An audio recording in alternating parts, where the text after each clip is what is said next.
Vieles ist hier gerichtet und vorbereitet.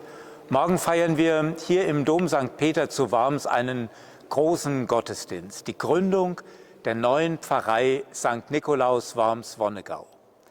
33 Kirchen werden zu dieser Gemeinde gehören. 32 ehemalige selbstständige Pfarreien und Kuratien und Quasi-Pfarreien gehen in dieser einen Pfarrei auf. Fast 30.000 Mitglieder wird diese Pfarrei haben. Es ist die größte Pfarrgemeinde unseres Bistums. Wir haben uns sehr, sehr lange auf diesen Tag vorbereitet, haben geplant, organisiert, Konzepte entwickelt und jetzt ist es soweit. Wir freuen uns, dass wir morgen die Gründung feiern dürfen. Mit unserem Bischof Peter Kohlgraf aus Mainz, mit vielen, die morgen mitwirken werden.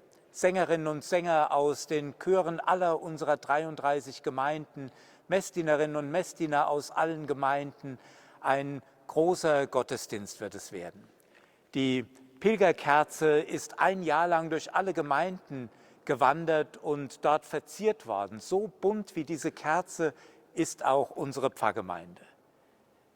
Der Bischof wird morgen das Siegel der neuen Pfarrei uns überreichen, die Gründungsurkunde verlesen, die neuen Kirchenbücher segnen und uns überreichen.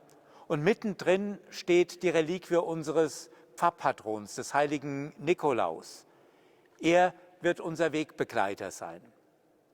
Ich lade Sie alle ganz herzlich ein. Seien Sie mit dabei. Feiern Sie diesen Gottesdienst mit uns hier im Dom St. Peter zu Worms. Morgen am Sonntag, den 18. Januar um 16 Uhr. Herzliche Einladung.